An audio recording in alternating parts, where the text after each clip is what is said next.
Hello, my name is Brant Hunt, and my channel simply is Discerning What is True.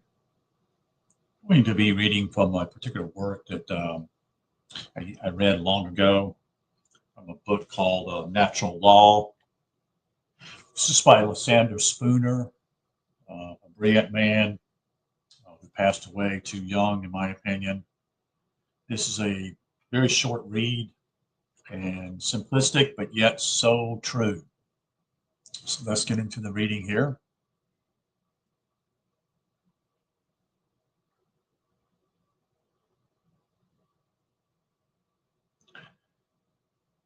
So again, this is section 1, The Science of Justice, by the book called Natural Law, part 1, chapter 1. The science of mine and thine, the science of justice, is the science of all human rights, all um, all his rights to life, liberty, and the pursuit of happiness. It is the science which alone can tell any man what he can and cannot do, what he can and cannot have, what he can and cannot say, without infringing the rights of any other person. It is the science of peace, and the other science of peace, so it's PACE, since it is the science which alone can tell us on what conditions mankind can live in peace, or ought to live in peace with each other.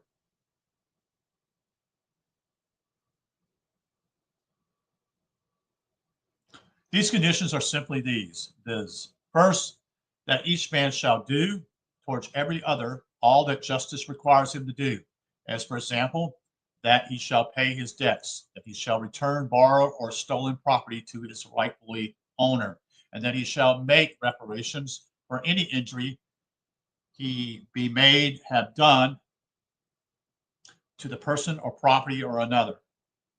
The second condition is that each man shall abstain from doing to another anything which justice forbids him to do, as for example, that he shall abstain from committing theft, robbery, arson, murder, or any other crime against the person or property of another. So long as these conditions are fulfilled, men are at peace and ought to remain at peace with each other. But when either of these conditions is violated, men are at war, and they must necessarily remain at war until justice is reestablished. Through all time, so far as history informs us, whenever mankind have attempted to live in peace with each other, both the natural instincts and the collective wisdom of the human race have acknowledged and prescribed as the indispensable condition obedience to the one and only universal obligation, that is, viz., that each should live honestly towards each other or every other.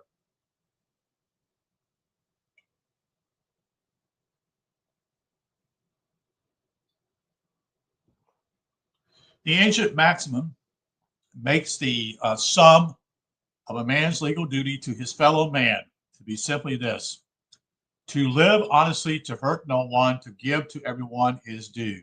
End quote. This entire maximum is really expressed in a single words: to live honestly, since to live honestly is to hurt no one, and give to everyone his due. Section 2. Man, no doubt, owes many others moral duties to his fellow men, such as to feed the hungry, clothe the naked, shelter the homeless, cure for the sick, protect the defenseless, and assist the weak, and enlighten the ignorant. But these are simple moral duties of which each man must be his own judge in each particular case as to whether and how far he can or will perform them. But of his legal duty, that is, of his duty to live honestly towards his fellow man, his fellow men, not only may judge, but for their own protection must judge.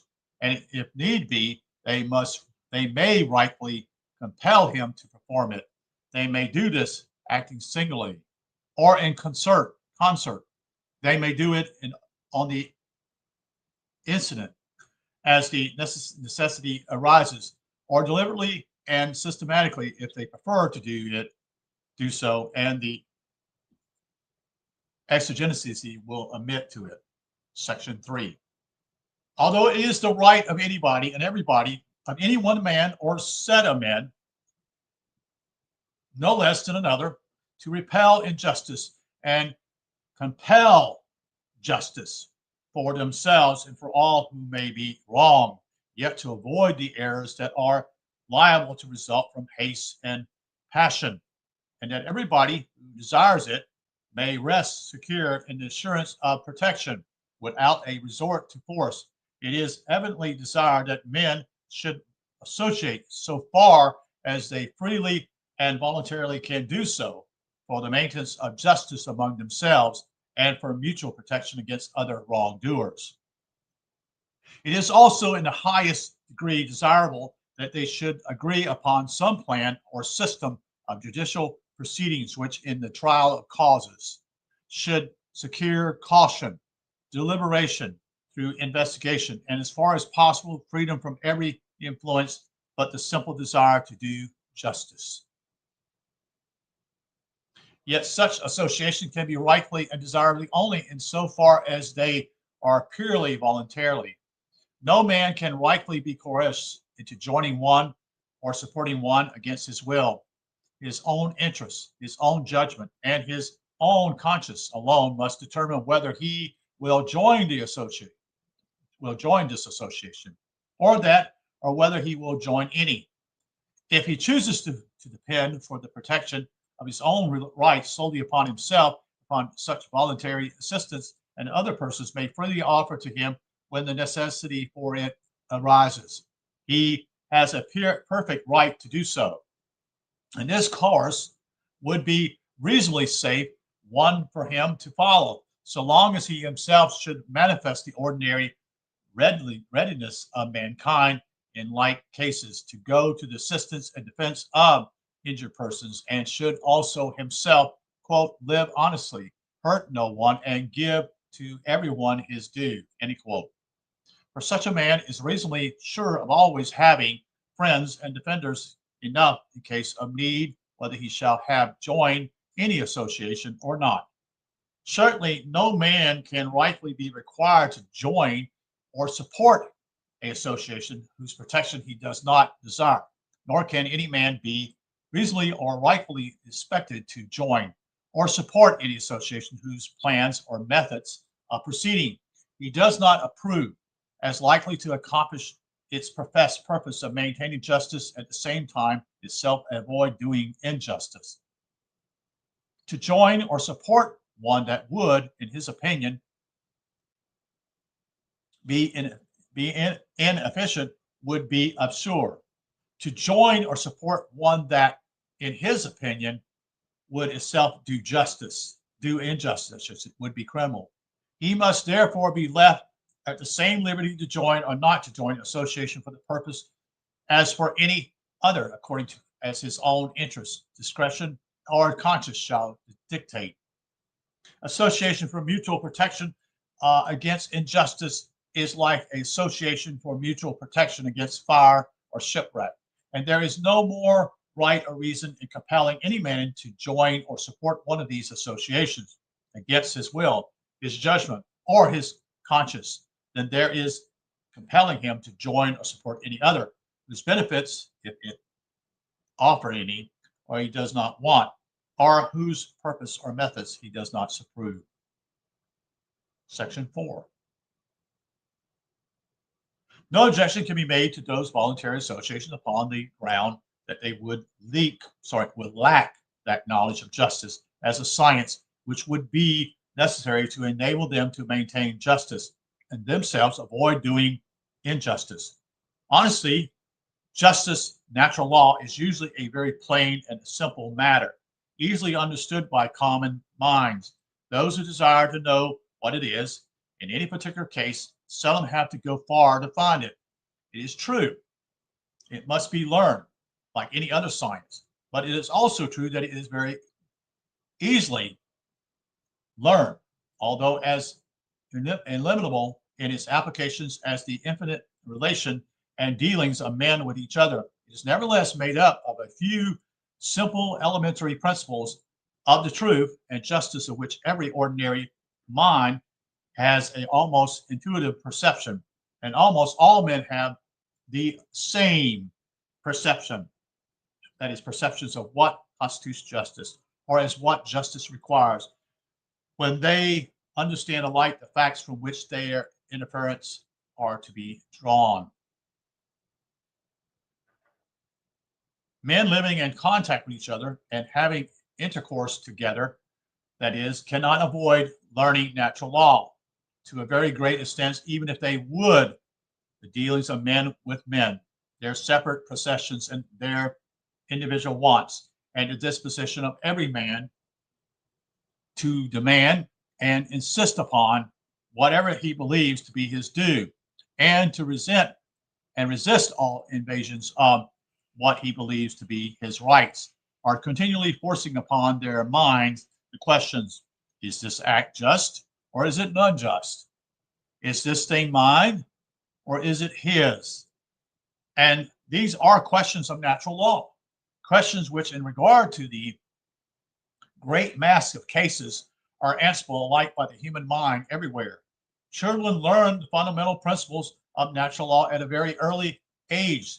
Thus they very early understand that one child must not, without just cause, strike or otherwise hurt another, that one child must not assume any arbitrary control or domination over another, that one child must not either be by force, deceit, or stealth attain possessions of anything that belongs to another, that if one child commits any of these wrongdoings against another, it is not only the right of the injured child to resist and, if need be, punish the wrongdoer and compel him to make reparation, but that it is also the right and the moral duty of all other children and all other persons to assist the injured party in defending his rights and redressing his wrongs. These are fundamental principles of natural law, which govern the most important transactions of man with men.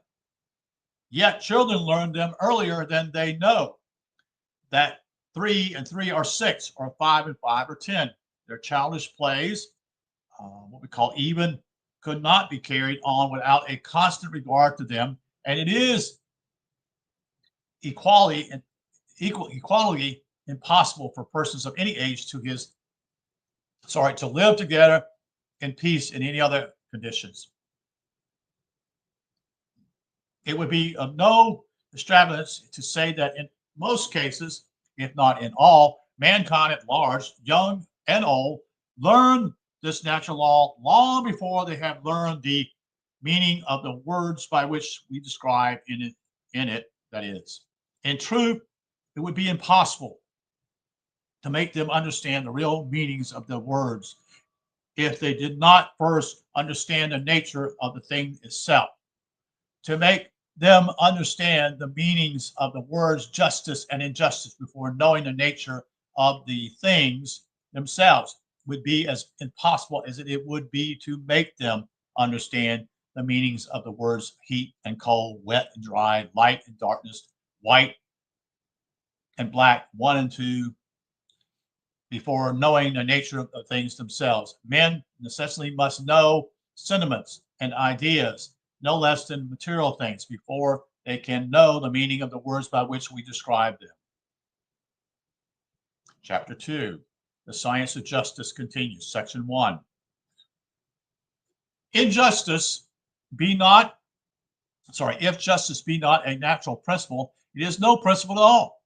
If it be not a natural principle, there is no such thing as justice. If it be not a natural principle, all that men have ever said or written about it from that time immemorial has been said and written about that which has no existence. If it be not a natural principle, all the appeals for justice that have ever been heard and all the struggles for justice that have ever been witnesses have been appeals and struggles for a mere fantasy, a vagary of the imagination, and not for reality. If justice be not a natural principle, then there is no such thing as injustice. And all the crimes in which the world has been seen have been no crimes at all, but only simple events like the falling of the rain or the setting of the sun, events of which the victims have no more reason to complain than they had to complain of the running of the streams or the growth of vegetation.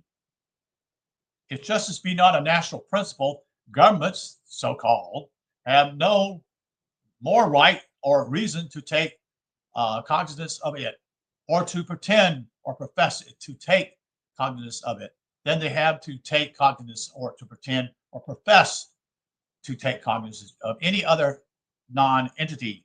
And all these professions of establishing justice or maintaining justice or rewarding justice are simply the more gibberish of fools or the frauds of impostors. But if justice be a natural principle, then it is necessity an immutable one, and one can no more be changed by any power inferior to that which establishes it. Then can the law of gravitation, the law of lights, the principles of mathematics, or any other natural law or principle whatever, and all attempts on assumption on the part of any man or body of men, whether calling themselves governments or by any other name, to set up their own commands, wills, pleasures, or discretion in the place of justice as a rule of conduct for any human being, are as much as absurdity and usurpation and a tyranny as would be their attempts to set up their own commands, wills, pleasures, or discretion in the place of any and all the physical, mental, and moral laws of the universe. Section 2.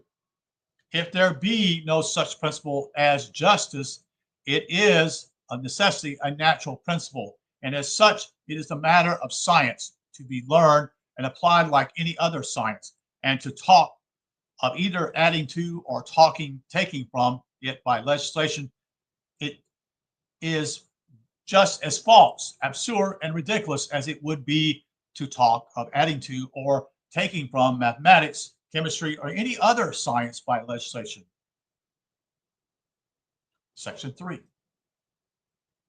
If there be in nature such a principle as justice, nothing can be added to or taken from its supreme authority by all the legislation of which the entire human race united are capable, and all the attempts of the human race or any portion of it to add to or take from the supreme authority of justice to any case whatever has of no more obligation upon any single human being than it is the idle wind. That is the idle wind. Section 4. If there be such a principle as justice or natural law, it is the principle or law that tells us what rights were given to every human being at his birth, what rights are therefore inherited in him as a human being, necessarily remain with him during life, and however capable of being trampled upon, are incapable of being blotted out, extinguished, annihilated, or separated, or eliminated from his nature as a human being, or deprived of their own inherited authority or obligation. On the other hand, if there be no such principle as justice or natural law, then every human being came in the world utterly destitute of rights. And coming into the world destitute of rights, he must necessarily forever remain so. For if no one brings any rights with him into the world, clearly no one can ever have any rights of his own or give any to another. And the consequence would be that mankind could never have any rights, and for them to talk of any such thing as their rights would be to talk of things that never had, never will have, and never can have in any existence. Section 5. If there be such a natural principle as justice, it is necessity, the highest and consequently the only and universal law for all these matters to which it is naturally applicable. And consequently, all human legislation is simple and always as assumptions of authority and dominion, where no right of authority or dominion exists. It is therefore simple and always a intrusion, an absurdity, an usurpation, and a crime. On the other hand, if there be no such natural principle as justice, there can be no such thing as injustice. So if you throw justice out the window, you can't play this game and say, "Well, I was treated wrong." No, because if there's you have to have both. In other words, you have to have justice in order to deal with the injustice. You see, if there be no such natural principle as honesty, there can be no such thing as dishonesty. You see, it's absurd, and no possible act of either force or fraud committed by one man against a person or property of another can be said to be unjust or dishonest or be complained of or prohibited or punished as such. In short, if there be no such principle as justice, there can be no such thing as crimes and all the perfections of governments, so called, that they exist, either in whole or in part, for the punishment of for the punishment or prevention of crimes are professions that they exist for the punishment or prevention of what never existed, you see, nor ever can exist. Such professions are therefore confessions that is so far as crimes are concerned. Governments have no occasion to exist. You see, that's the reason why we have government, folks. You see, that's why we have it. It's to bring about justice, you see. That there is nothing for them to do. Of course there's not. There's nothing for them to do. And that there is nothing that they can do because they have no power, you see. They are confessions that the government exists for the punishment and prevention of acts that are, in their nature, simply impossibilities. Section 6. If there be any in nature such a principle as justice, such as principles as honesty, such principles as we describe by the words mine and thine, such principles as men's natural rights of person and property, then we have immunity and universal law, a law that we can learn as we learn in other science, a law that is paramount to and excludes everything that conflicts with it, a law that tells us what is just and what is unjust, what is honest and what is dishonest, what things are mine and what things are thine. What are my rights of person and property, and what are your rights of person and property? And where is the boundary between each and all of my rights of person and property, and each and all of your rights of person and property? And this law is the paramount law, and the same law over all the world at all times and for all peoples, and will be the same paramount and only law at all times and for all peoples, as long as man shall live upon the earth. But if, on the other hand, there be in nature no such principle as justice, no such principle as honesty, no such principle as man's natural rights of person or property, then all such words as justice and injustice, honesty and dishonesty, all such words as mine and thine, all words that signify that one thing is one man's property and another thing is another man's property. All words that are used to describe men's natural rights of person or property, all such words as are used to describe injuries and crimes should be struck out of all human languages as having no meaning, and it should be declared at once and forever that the greater force and the greater frauds for the time being are the supreme and only laws for governing the relations of men with each other, and that from henceforth all persons and combinations of persons, those that call themselves governments as well as all others, are to be let free to practice upon each other all the force and all the fraud on which they are capable. Section 7. If there be no such science as justice, there can be no science of government. And all the rapacity and violence by which in all ages and nations a few confederated villains have attained the mastery over the rest of mankind, reduced them to poverty and slavery, and established what they call governments to keep them in subjection, have been as legislative examples of governments as any that the world is ever to see, that should say. Section 8. If there be in nature such a principle as justice, it is necessity the only political principle there ever was or ever will be. All the other so-called political principles which men are in the habit of inventing are not principles at all. They are either the mere conceits of simpletons who imagine they have discovered something better than truth, justice, and universal law, or they are mere devices and pretensions to which selfish and knobbish men resort as means to get fame and power and money.